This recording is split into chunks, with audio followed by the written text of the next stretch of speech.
Welcome to the concluding installment of our three-part series with Women's Health Medical Advisor, Dr. Maura Quinlan, and guest Erica Austin. In this segment, we dive into Erica's empowering journey of survivorship. I'm Erica Austin. I was diagnosed with breast cancer in June of this year. I am the Deputy Director at SIU School of Medicine in the Office of External Relations and Behavioral Health Workforce Center. I also am a school board member here in District 96. A lot. And also dealing with breast cancer itself at the same time. Yes. So can you talk a little bit about what it's been like as a breast cancer survivor now that you're sort of mid-treatment or getting past the time that you were diagnosed, and maybe the social media ways that you've been sharing your story? Actually, I know this might sound weird to a lot of people, but it's probably one of the best things that ever happened to me.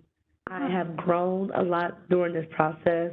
I have been educated or made aware of a lot of things. I have met a whole realm of different people who we have built a sisterhood because we're all dealing with the same thing. But also I have found myself doing all this because I never would have thought I'd be the one out here advocating and spreading awareness. But I'm able to help save a life, essentially, by telling my story. And so I was granted the opportunity to go to New York to model in New York Fashion Week. I have a documentary coming out next week on October the 18th for Broad Day, which is Breast Reconstruction Awareness Day. Tell us more about the documentary. It's sort of telling your story, your journey? So the documentary actually documents my story and my journey from when I was first diagnosed to where I am now. Reviewing the documentary, seeing where I was then at, just 3 months ago, scared individuals, to now, even watching myself blossom into this person who's like, hey, I'm here, I own it. I didn't ask for it. I didn't ask for cancer. I didn't wake up and say, hey, I want to get cancer today, but I got it, but I'm owning it. I'm owning it, and I'm making the best of it. I often say there's a rainbow after every storm. But when I was in New York, I realized that I was the rainbow. I'm the rainbow in that storm. And so, you have to look at it in that mindset, because the mindset plays a big part in this. And so I'm choosing to have a positive mindset, but I'm also choosing to live. A lot of times people get diagnoses and, they think it's a death sentence or they think it's the end of the world. It's not. It's all about what you make of it. And so Erica is choosing to live and be the rainbow. Yeah, beautiful. I love that imagery. It's beautiful. So what kind of message are you trying to share? I'm trying to share that if you know your body better than anyone else, advocate for yourself. Advocate for yourself. Get checked out. I want to destigmatize this whole notion of, well, I didn't feel anything, so nothing's there. I didn't feel nothing either, and something was there. So you don't have to feel anything for something to be destroying your body, potentially. So take action. Don't be scared. Yes, it's a scary feeling, but there is a light at the end of the tunnel, but you have to get through it. And so know your body, get checked out.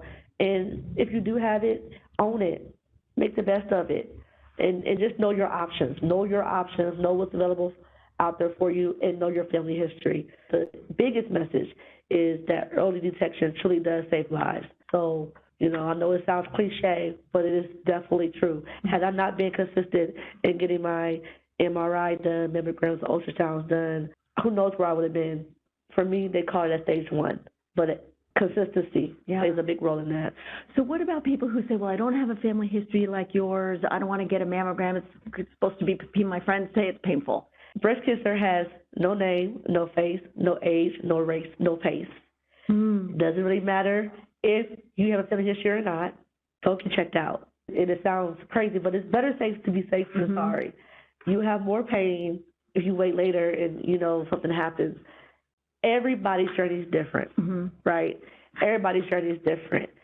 But I'd rather you have pain and get in treatment than have pain and not get treatment. So mammograms do not hurt. It's more so pressure. It is not painful. It is not hurt. And it literally takes less than 10 minutes to get a mammogram, and you're done. Right. So get checked out. For Illinois, it's 40 years. They recommend 40 years to get a mammogram. I'm saying if you could get it earlier, 21 even, get it done. I know they say you gotta have a family history, but advocate for yourself. Right. advocate for yourself. Yeah. You pay insurance, advocate for yourself, and get that done. Mm-hmm. And telling your doctor about your family, your risk factors, Yes. and what's the best timing. Yeah. Yes. That is so helpful. Thank you so much for sharing your story. Thank you for listening to Erica Austin's brave journey with breast cancer. If you or someone you know is in need of mammograms, breast exams, or Pap tests, contact the Women's Health Line at 888-522-1282. Some individuals may be eligible for free testing. Again, that's 888-522-1282.